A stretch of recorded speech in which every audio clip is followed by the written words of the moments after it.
again for your flexibility and patience. My name is Cassie Hopkins, and I help coordinate the webinars here at Houseman Group. Whether you can join us for this whole webinar, if you're joining us as it is recording, or if you're staying for the whole time, thank you so much for being here. Just a couple housekeeping items for us to go over before we get started with the presentation. Just so you are aware that this webinar is being recorded. If you've registered for this webinar, that means that you are going to get a link to the recording as well as a copy of the presentation slides. We are going to be focusing this particular webinar on small business and how small businesses are impacted when it comes to your cyber risk. We have a couple more webinars coming today. We are webinar champions today, doing 4 in one day. So if for some reason you know someone who needs to join or think of someone who's in a different industry, you are welcome to invite them or show them the links to the recording for these as well. With that being said, I'd love to introduce you to our partners over at Arctic Wolf. I will start with David.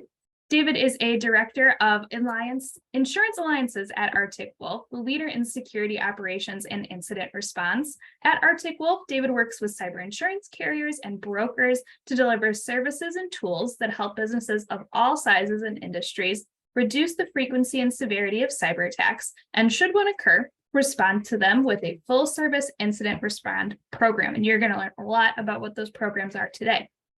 Prior to his current role, David was a cyber practice leader here over at Houseman Group, where he advised the firm's clients on how to align their cybersecurity practices with cyber insurance requirements to achieve the best risk transfer results. Thank you so much for being here, David, and welcome. You bet. Happy to be back. Perfect. And we also have my esteemed colleague, Lauren Reed, joining us as well. She joins me from the same insurance alliances team, but she's on sort of the marketing and partner enablement side. So Lauren, tell us a little bit about yourself. Yeah, pleasure to be here. I'm Lauren Reed, Senior Director of Insurance Channel with Arctic Wolf. I have been with the incident response team from the very get-go. And so excited to kind of present some of the tooling that we've developed based on what we've learned through the years and how to protect organizations of all shapes and sizes. Perfect. And thank you for everyone that's joining as well. Like Cassie had mentioned earlier, I got my start in this whole cybersecurity, cyber insurance world actually at Houseman Group.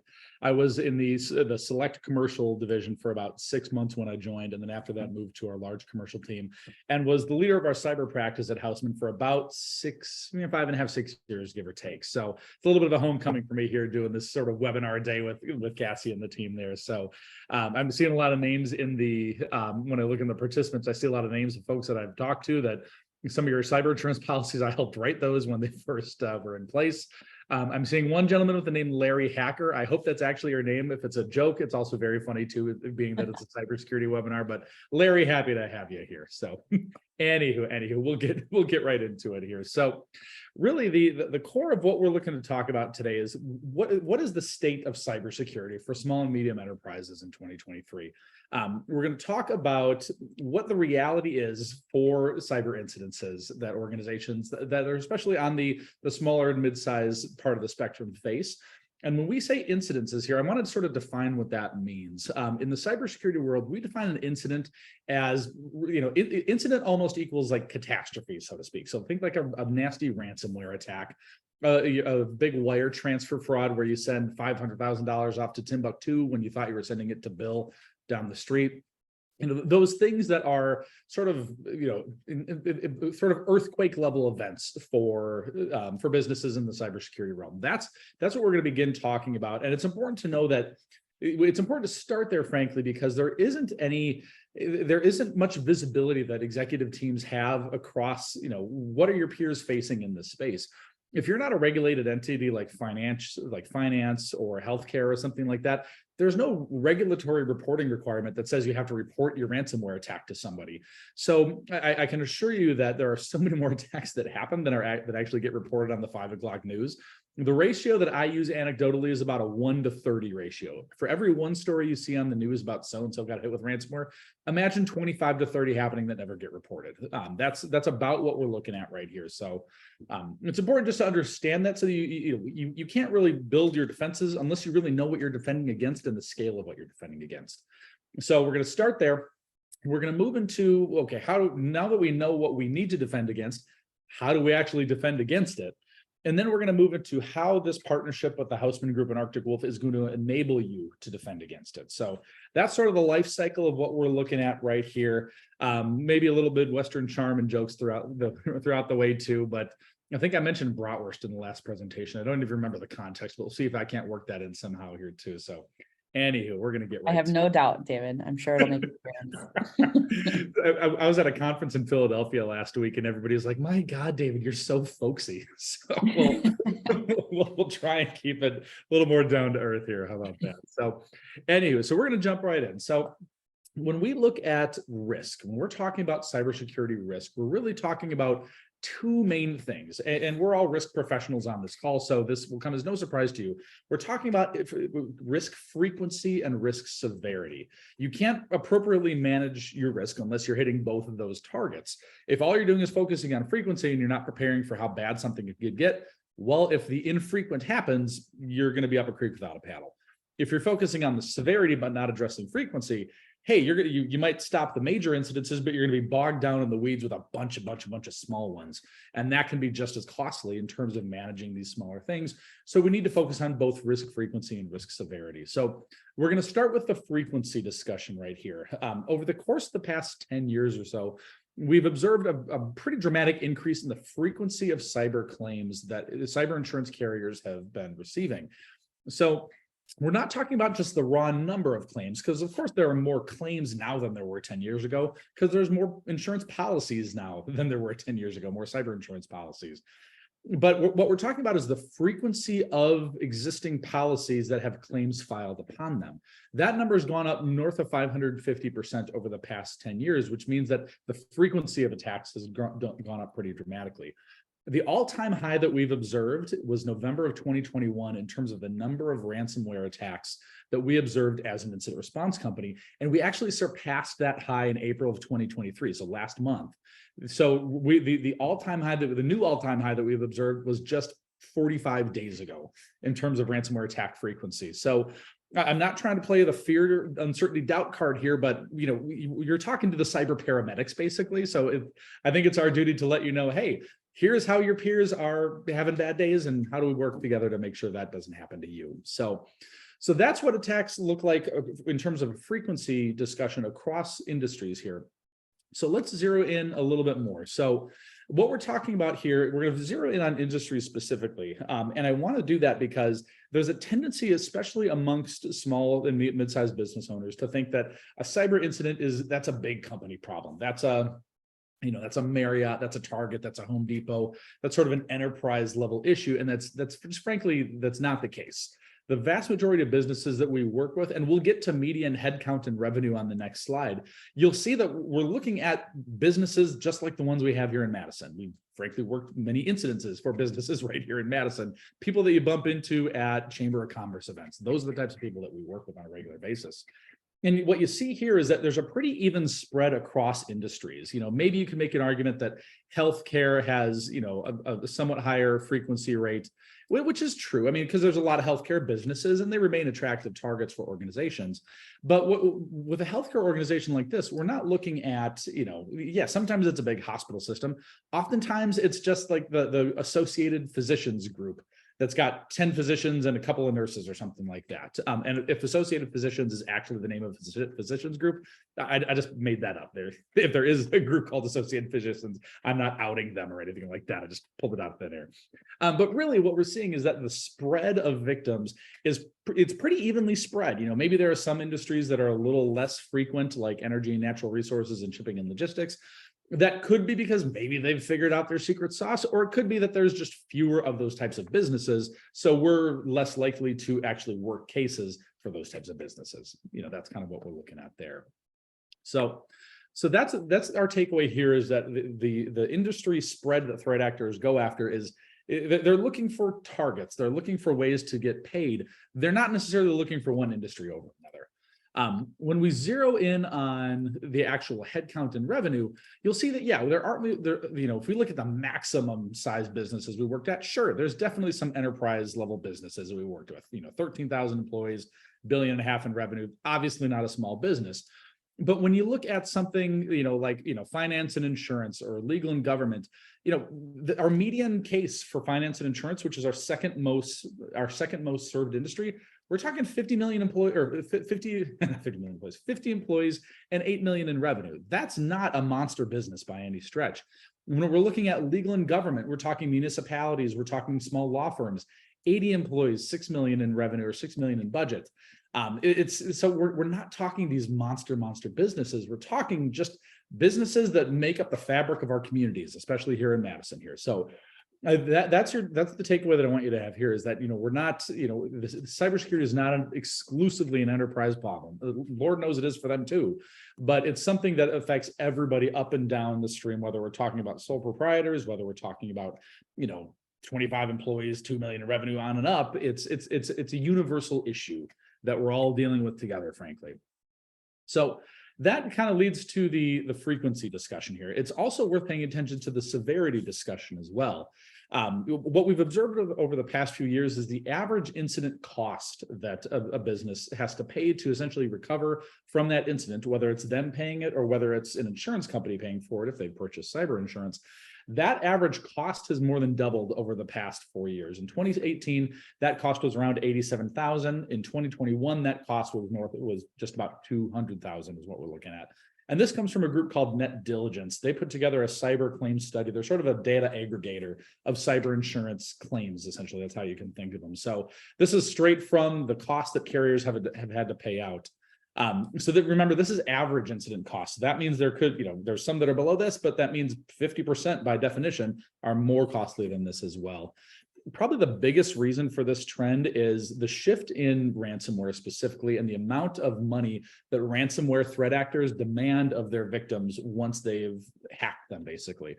And to just level set on our terminology here, my guess is that most of us are familiar with the term ransomware, but in the event that you're not, ransomware is what happens when a hacker compromises your network, essentially locks up your files on the network, and then demands that you pay them money, usually in the form of a cryptocurrency like Bitcoin, to receive the key to unlock those files, essentially. So without purchasing that key, you often don't have a way to ever recover those files unless you have a backup. And oftentimes the hackers will take out the backups and lock them up too. That's a very frequent occurrence. So that's essentially what we're talking about when we say ransomware. So I just wanted to level set on that to ensure that we all are singing out of the same songbook here. But it's that shift in ransomware from 2017 and 2018, when your average ransom demand might have been $4,000 or $5,000. Last year in 2022, the highest ransom we paid was $3.8 million. The average is still close to around 200,000. But in any case, it's many multiples of what it was before, and that leads to just greater incident frequency here. So if we get into the nitty-gritty of some of these costs that small businesses have to face, and again, this is regardless of whether you're a small business or a large business, the cost that you have to pay to mount an incident response effort is often, it's not that much different for a small business versus a large business, because there's just, the process sort of is the process, regardless of whether you're 50 employees or 500 employees. So to actually respond to a cybersecurity incident, you have to contain the event. You have to actually take some steps to kick the bad guy out of the network and make sure that they're not in the network anymore. You have to investigate what happened and figure out, how did the bad guy get in? What did they access when they were in the network? Did they steal things when they were in the network? Did they, exfiltrate data is what we call, did they pull data out of the network and send it off to Timbuktu? If you are the victim of a ransomware attack, you're going to want to negotiate that ransom demand. The last thing we'd recommend is if the threat actor demands you pay them $5 million, that you just say, all right, where do I write my check? No, you negotiate that down. So, you're going to want somebody to come in and do that negotiation for you. And then lastly, you might need some help recovering your system. So you add up all those costs, and then for your average business, we're looking at an incident response cost median of probably around $48,000, $49,000. And that's not including your business interruption loss. That's not including the actual ransom payment. That's not including legal fees that are going to be necessary, not including notification and credit monitoring that you might be legally obligated to pay, depending on if there's personally identifiable information involved in the scope of this incident here. So, again, the point is just to help you understand what might be waiting for you on the other side of one of these incidences, so we can help avoid the incident altogether here. So So where does that, I'm just drawing my little red dots all over here. All right, we're back in business here. So where does that frankly leave us? We know that there's higher claims frequency. The data supports that. We know that there's higher claims severity. The data supporting that. We know that insurance carriers live and breathe on big data. That's kind of what they do. And as they ingest that data and they observe higher claims frequency and severity, naturally that's going to lead to a more demanding insurability process. So when I was working at Houseman, I was primarily writing cyber insurance between 2015 and 2019. The insurability process was very easy. It was usually like a one-page application. Most of the information required was your name, address, website, revenue, employee count, kind of this typical stuff that you expect on an insurance app. And maybe they'd ask 5 to 10 underwriting questions, pretty simple stuff. That even for small businesses, that's gone to 3, 4, 5, 6, 7 pages. And if you're in a regulated industry, you might be north of 10, which means that insurance carriers are just demanding more and more and more of businesses. I'm preaching to the choir here as far as what this process looks like, because a lot of you probably either have to fill that application out yourself, or you have to find somebody that works with your IT team, either internally or maybe through a third-party managed service provider, and they have to fill it out. So this is kind of just a part of your daily life these days. So where does that leave us here? And how do we actually begin to address some of that, Lauren? Yeah, so one of the key findings that we observe on a regular basis, or one of the things that we're really looking to nail down in our forensics investigations with all of the incidents that we respond to, is determining what we refer to as root point of compromise. And when we find root point of compromise, meaning how the network was initially compromised by a threat actor, how they gained access, what we find is that most of the incidents that we respond to can likely be prevented altogether. You'll see the blue section here with external exposure. What that essentially means is different tooling, tools, servers, devices that are out of date or that have been, users have been notified of a new patch or a new update to the system to remediate the security gaps. Leveraging those vulnerabilities in those externally facing tools that businesses of all shapes and sizes use on a regular basis is the window of opportunity for threat actors. So much like David said, oftentimes there's this misconception that it's the big businesses that threat actors are targeting because there's more money involved or, larger headcounts, but it's really just the window of opportunity with the vulnerabilities that an organization has in place. So we saw one just a couple of days ago, a 0-day exploit, meaning that our security researchers across the entire cybersecurity industry haven't been able to really identify the vulnerability before the bad guys did. And so we're seeing that with a service called MoveIt, where they are exploiting organizations because they weren't able to issue the patch soon enough. So the threat actors are taking advantage of that. We saw it last year or the last couple of years with Microsoft Exchange. That was another really common one. Microsoft RDP being accessible by the internet publicly is one of the consistent culprits for a lot of these incidents. One comment that I will make is that over time, we have noticed kind of an uptick on the user action bucket. So that's where we hear about a lot of like phishing email attempts or social engineering to convince a user to enter their username and password into a fraudulent form or a login page, where the user is actually leading to the compromise. We have seen an uptick in that, largely due to kind of increased sophistication in some of those phishing campaigns that we've seen lately with some of the business email compromise incidents that we've responded to. So external exposure, there's a bright side to that in that almost all of those incidents that have the root point of compromise as external exposure also had known security patches that could have remediated that. You can go ahead, David. Okay. I'll stop rambling. So here's kind of how the breakdown falls with the different industries. And like I'd mentioned before, it's really not the big folks, the big fish in the sea that are getting hit. We run into 2 or 3 person clinics, 10-person manufacturing companies, just it really runs the gamut. And so what we see on a regular basis is kind of this breakdown here. So just to kind of walk through this chart a little bit here, you'll see that external blue section and the orange user action. This gives you a breakdown of by industry how the attacks take place. So for instance, in construction and energy and natural resources, as well as shipping and logistics, The most common root point of compromise that led to the incident had to do with a known software exploit that very likely could have been patched and updated prior to the incident taking place. So a lot of it in terms of knowing how to protect yourself is understanding kind of the surface level that you have as an organization, the tools that you have in place, and then the practices that your team implement in order to update those systems and make sure that vulnerabilities are remediated as quickly as possible. It's a daunting task, but certainly one that's worthwhile considering what we see kind of happen on incidents actually playing out. Mhm.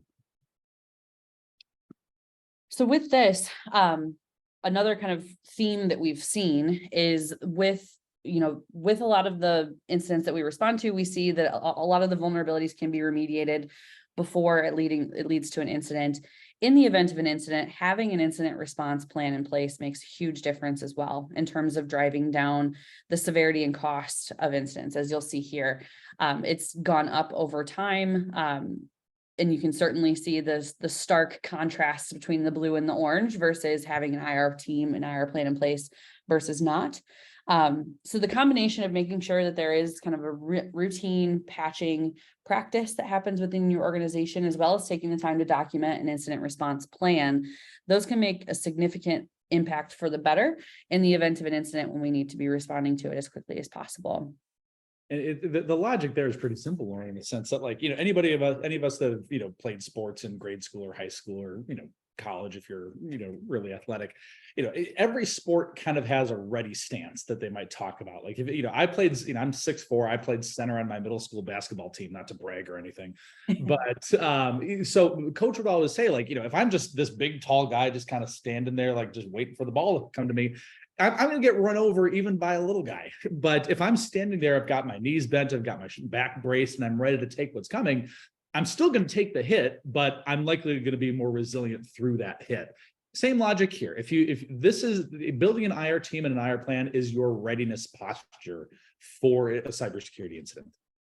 Exactly. Yeah, it certainly helps too, just because with any incident, obviously the likelihood of having already been through an incident is fairly small, or at least we hope that there hasn't been a repeat incident with one particular organization. But there are a lot of different variables and a lot of different questions that come up through that incident response process. And so going through the routine of walking through what an IR plan looks like can help you kind of at least have a frame of reference when some of those decision points come up through an incident, as opposed to David's point, being on your heels more or less when you're faced with those big questions. You got it. If depending on how the rest of this webinar goes, if we have time, I can tell you some stories about my time in the St. Joe's Elementary basketball team, but we'll save that for the end. That can be your everybody's little treat at the end here.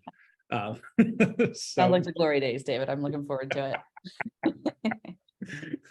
So really, what can we do to actually manage this risk? Again, if we're working on the assumption that risk management is addressing frequency and severity, how do we effectively manage both and ultimately equip you for a more demanding insurability process? And the answer to that really gets at the core of what we are bringing to you with the Hausman Group here. Cyber Jumpstart is an online web application that is designed to walk you through the things and the activities you need to do to reduce frequency, reduce severity, and increase insurability at the same time here. So how do we propose to do that? Well, if we know that not having an incident response plan is a cause of incident severity, we can reduce incident severity by having you build an incident response plan. So we've got a module within this platform that you can use to build a custom incident response plan to your specific organization. And having that is going to reduce incident severity and reduce business interruption losses if something were to happen down the road. It's also going to enable you to sort of upskill and next level some of your risk management exercises. A tabletop exercise is one of the very best things you can do from a cybersecurity risk management and a risk awareness perspective. A tabletop exercise is where you take your incident response plan, you get your incident response team in a room, and you have a cybersecurity professional or just your IT professional just walk you through, hey, we just discovered a ransomware attack. What do we do next? What information do we have documented? And you refer to your incident response plan to test it and see how good that plan is. You can't do that really high value exercise if you've never built if you've never built an incident response plan. So we're going to enable you to do that. The next thing that we're going to enable you to do is work through some basic security projects. We know that incident frequency and severity is a problem, and we know that insurers are keenly aware of that because they're the ones paying the claims. So as they've as they've expanded their insurability requirements, the scope of what a business needs to demonstrate in order to continue to maintain insurability status has gone up. IT professionals, though, aren't cybersecurity professionals. They often are tasked with performing cybersecurity functions, but IT and cybersecurity are fundamentally two different things. In its purest form, cybersecurity is an audit function of IT.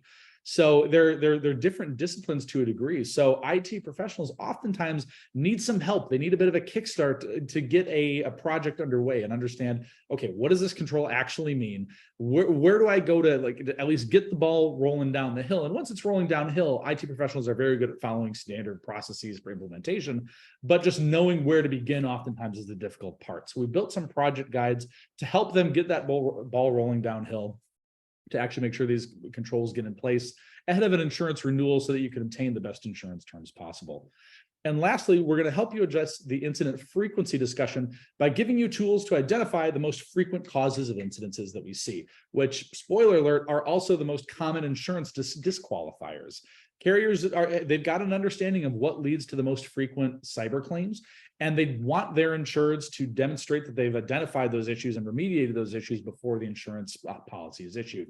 So by addressing the incident frequency question, we're also improving insurability by removing those immediate disqualifiers for coverage. So I'm going to stop sharing the screen and I'm going to move us over into the actual platform so you can see what we're looking at right here. Give me just one moment to do that. While we're doing that, Cassie is going to drop a link into the chat that we're going to use to move forward here. So give me just a moment. Okay. All right. Now we're talking here. So Cassie will be dropping this link into the chat momentarily here to actually get access to the Cyber Jumpstart portal. The first thing that you're going to want to do is navigate to this link and fill out this basic information: first name, email, company, et cetera, et cetera. Once we, I can drop it in the chat right here. I am capable. Look at me go. All right. So you've all got the link. Beat you to it, Cassie, by just a hair. What I'd recommend now is everybody click that link that we just dropped into the chat, and you can just follow along with us as we walk through what this platform looks like. So you're going to enter in your name, your email, your company, your job title, your country. I'm wondering if it defaults to the US. It may or may not. But you select US because that's where I'm assuming you all are. And at that point, you'll have signed up for Cyber Jumpstart. You'll then be guided to create a username and a password, and then set up something called multi-factor authentication, which most of you are probably familiar with. We wouldn't be a good security company if we didn't enforce MFA on our security products. But once you've done that, you'll actually have access to the Cyber Jumpstart portal, which is going to look exactly like this. You'll see your business name up here. You'll see the Hausman Group logo, so you remember all the good things they're doing for you. And then you'll have 3 modules that you can work with to actually begin your security journey here. So Lauren, tell us about this incident response plan we've got. Yeah, so we really built the Jumpstart IR planner. It was really built by our incident response team based on the information that we find most critical or valuable for us to move the ball forward in our incident response engagements. So you'll see that the IR plan is broken out into 5 different sections. One being your response team internally, that's where you can really log the folks that need to be in the room where it happens, so to speak, within your organization. This is certainly helpful for an incident response team to have an understanding of who's who key decision makers are, and kind of the different roles and responsibilities that they will have throughout the incident response engagement. You can log contact information, having backup contact information if business means of communication are compromised. All of that can be logged here. Similarly, in the next section, we also make an effort to document any external providers. So Arctic Wolf being listed there first as the incident response provider. Should you experience an incident, we're happy to help dive in and help with that restoration effort. We also encourage you to identify if you have any external IT providers. Oftentimes, especially in the event of a cyber insurance claim, Data Privacy Council will be engaged just to help advise on any type of regulatory obligations, It also kind of protects the incident response engagement with attorney-client privilege. And so there are a lot of different benefits to having data privacy counsel involved in that response effort. One quick note on that, Lauren, Yeah. most people on this call, probably most people on every webinar we're doing today, probably don't have a data privacy firm that they work with already, unless you're like a healthcare organization, big or small, or maybe a financial, like, so if you don't have anything to put in there, that's probably normal. So Yep. It's just worth knowing that if you actually have a cyber insurance claim that you file with your carrier, they're going to likely appoint a data privacy law firm that's going to work on your behalf. So just if you get to this point, you're like, who's our data privacy law firm? You probably don't have one. And that's typical.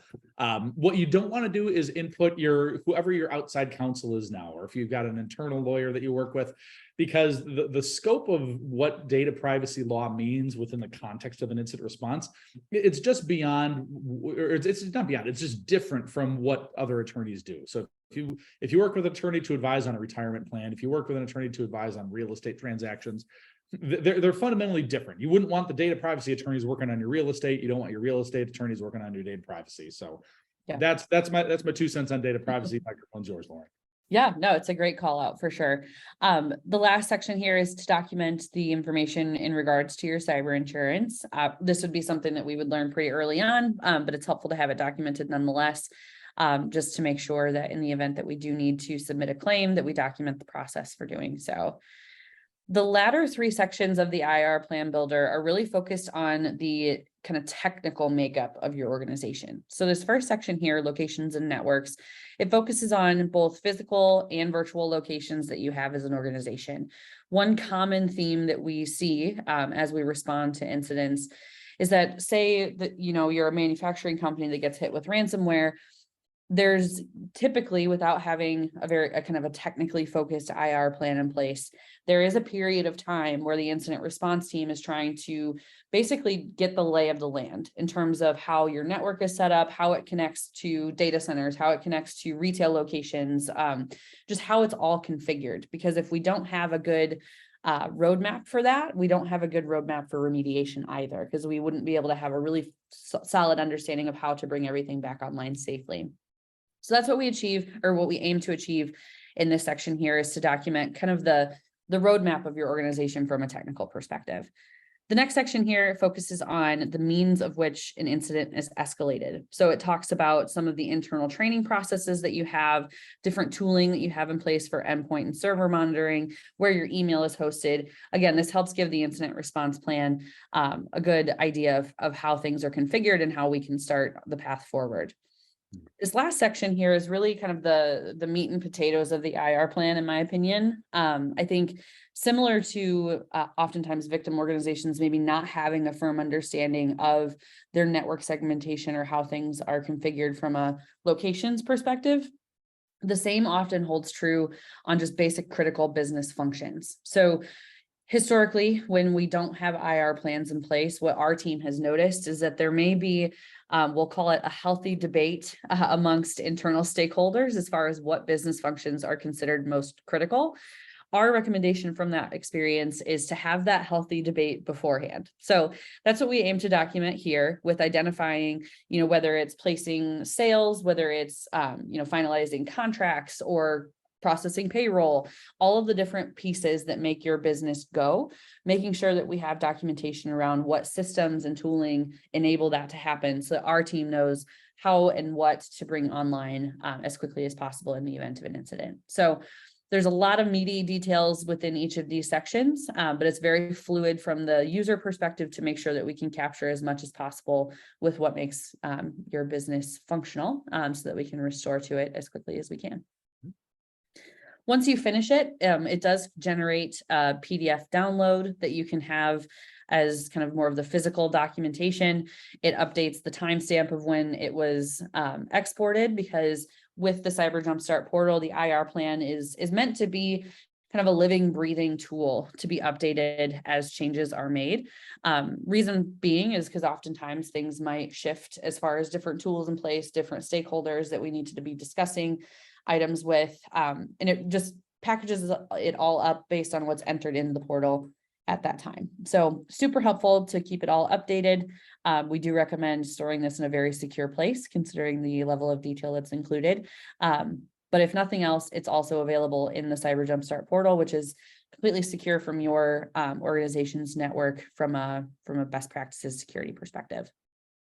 On that note, we'd recommend having a physical copy of that too, and yeah, keeping it in a locked drawer, keeping it somewhere safe. But what we see frequently is that an organization will put in an effort to make an incident response plan, and if they've done that, they'll just leave it as a PDF on their desktop or in a folder on their computer somewhere, and that ends up being locked up by ransomware and encrypted and unusable during an actual attack. So it will always live within Cyber Jumpstart. So even if that happens, you can still log into Cyber Jumpstart and access the plan here. But it's also helpful to have one in a secure storage spot somewhere in your office in a physical location. So if you need to reference it and there's just no way to really functionally use your computer, you at least have that plan that you can reference there. So that is the incident response plan. That's how we reduce incident severity.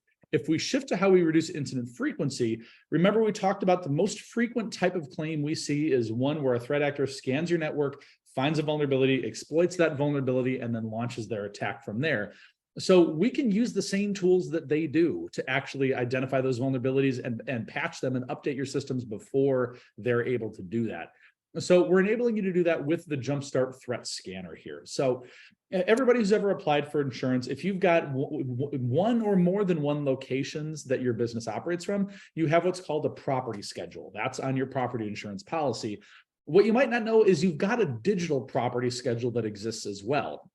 It's going to look different. It's not addresses and city, states, and zips, but your digital property schedule is any websites that your organization is responsible for, any IP addresses. An IP address is just basically the laptop I'm talking on right now has an IP address. Every individual computer, server, laptop, desktop, you name it, has an IP address. You assemble all those together, and that's your digital locations or your digital property schedule. So in order to begin your scanning efforts, you need to document what your digital property schedule is. As a risk manager, you almost certainly don't know this information, and you wouldn't be expected to. This is pretty much 101 level stuff for any IT professional, though. Whoever manages your IT, if you were to ask them, hey, can you input our websites and our IP addresses? They'll be able to do that without much hesitation. So don't feel like you need to know this. Your IT team will be able to handle this. So once you've actually entered in your digital locations right here, you'll then scan those locations using our scanning functionality here. And when we scan your network, we're not looking for every conceivable, every theoretical vulnerability that might exist. What we're trying to focus your efforts on are the vulnerabilities that regularly lead to ransomware attacks and data security incidences here. And the good news is the number of vulnerabilities that we've seen lead to those attacks is pretty small. We're talking about 53. This isn't a big number. So we're enabling you to scan for the most high value vulnerabilities that are high value from a risk mitigation perspective and high value from a threat actor exploitation perspective as well. So if we find one of those vulnerabilities, we're going to put it in big red colors and let you know, hey, you've got a critical threat in your network. We'll give you a description of what that threat means. And then if you hit view details, we'll tell you exactly what computer that threat is living on. So again, this location is just the IP address. And in this demo account, this ties to a specific laptop that has this vulnerability on it. So what that enables your IT team to do is then they can go find this threat and they can remediate it. They'll either have access to some remediation guidance that are just built within the tool, or if they need help to remediate that issue for some reason, they can hit the Get Help button, they can submit a request, and then that email, I think, goes right to me, Lauren. Maybe it goes to you and I both, but it goes to the two of us, and we can give them some basic advice on what they need to do. And if ultimately the result of that conversation is, hey, I don't have the time, I don't have the know-how, I just need somebody to fix this for me, you can contract with us and we'll fix that for you. And it's not a big lift, but it's just, oftentimes an IT staff just doesn't have the extra bandwidth, so they just want to outsource that. We can help you out with that here. So as a Cyber Jumpstart user and as a Houseman Group client, once you've begun your first scan, you're going to have access to the scanning tool for 30 days. After 30 days, you'll either need to upgrade to the long-term scanning functionality, or it just gets throttled back a little bit. The good news is that upgrade is a pretty cost-effective option here. The Houseman Group's negotiated about a 75% discount off the list price here. So it's $250 annually for that service, which for a scanning cybersecurity tool is frankly very affordable here. So ultimately, this is something that, this isn't per month again, this is per year. So it's you would just enter in a credit card and away you go, and we'll scan your network on a weekly basis. And then if you want to run scans more frequently, your IT team can do that too. So like I said, we're laser focused on identifying vulnerabilities that are the most imminent threats, that are the most common insurance disqualifiers as well. So that's what the scanner is going to enable you to do. And the last piece that we'll look at are the Jumpstart guides. So again, these are the essentially the project kickstarters, if you will, of something like a security awareness training project or an endpoint detection and response project. These controls that you're looking at here are the most frequently requested insurance controls for a cyber insurance policy. So if a carrier comes back and says you need to have better log retention and better email protections, you can just check out one of these projects. You can read about what the control looks like. You can learn a little bit about what that risk looks like and how to get projects started. And then from there, you can either document proof of performance so that you can reference that during your cyber insurance application process. Or if you need help, you can reach out to us. And if what's needed to get this control in place is something that we offer, we'll help you with that. Or if it's something that one of our 1,200 nationwide technology partners offers, we'll connect you with somebody in your area that can help out with that. We've got lots of connections right here in the upper Midwest in Minnesota, Wisconsin, Iowa, Illinois. So we've got plenty of ability to get you somebody that's local to exactly where you are. So the last thing that I'll show you here is after you've clicked the link that's in the chat and you've registered your organization, you're going to want to add your IT team to this organization as well. What we don't want is the IT team to have one account and the risk management professional to have another account. We want everybody singing out of the same songbook here. So the way that you're going to do that is to hit this add user button. You're going to enter their first name, last name, email address, and then select what kind of permission they want. Permission just means what can they do with the platform. So if they're a super admin, that means they can add information, they can remove information from the platform, and they can add or delete users, which is kind of what you'd want the IT team doing. Once you've done that, you hit save, and it will automatically send an email to this individual notifying them that they've been added as a user, and they just go and create their username and password, and then they are in the same platform that you are. And again, everybody's singing out of the same songbook here. So that is Cyber Jumpstart in a nutshell right here. I'm going to go back to sharing the what we were sharing before, and then we are going to wrap things up momentarily here, folks. So one moment.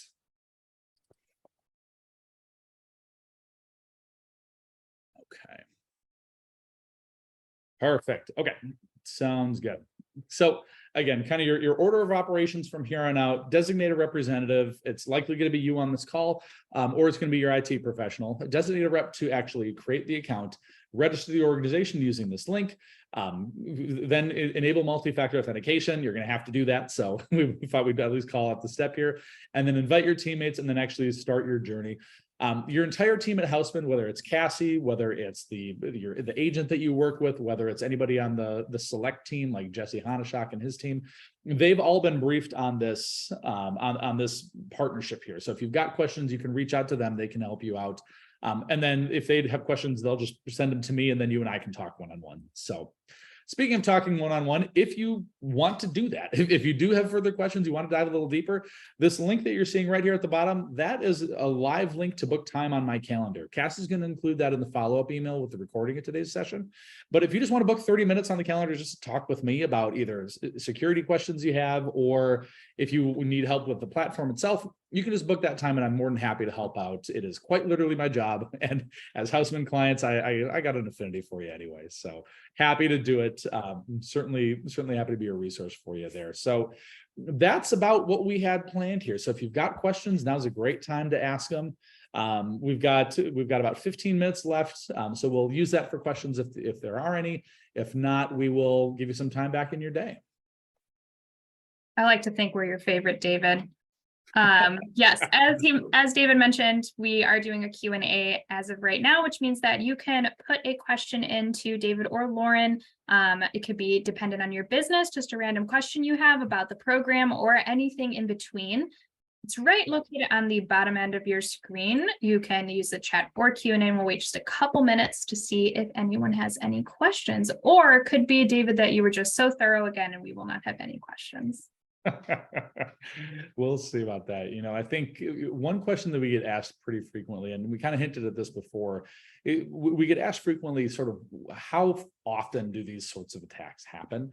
And really think about that sort of like 1 to 30 ratio. That is about what we see. For every one you see in the news, we see about 25 to 30 on our side too. I think one thing that would really help this whole problem on sort of a nationwide basis, if there was some sort of a reporting requirement, not that necessarily the business's name would be published anywhere, we wouldn't want that, but if there was some, hey, if you're the victim of a ransomware attack, you at least have to like notify some federal agency that, hey, this happened, so that they can even have visibility into how often this happens. Because even at the federal level, they're just starting to get an awareness of how frequent these attacks are. So I think if there was more of awareness broadly, I wonder how that would impact either legislation or impact programs and availability of cybersecurity resources for businesses of all stripes. But we can wish and hope and pray all day, but until that happens, we gotta take care of it ourselves, I guess.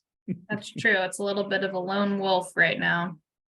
Well, you don't need to be a lone wolf. You can join the wolf pack, Cassie. Hey. Look at that. Look at That's that. so corny. So cheesy. We're programmed for the wolf puns. Very true. I've got house ones. You guys have wolf ones. Well, it doesn't look like any questions came through, so we're going to give the rest of the late morning back to you guys.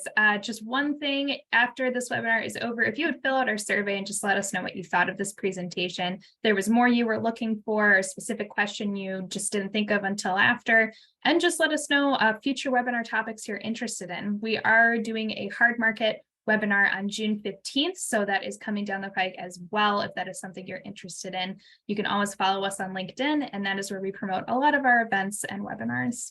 Thank you, everyone. A special thank you to David and Lauren for joining us, and I'll see you later. Yeah, sounds good. Take care, everyone. Thank you.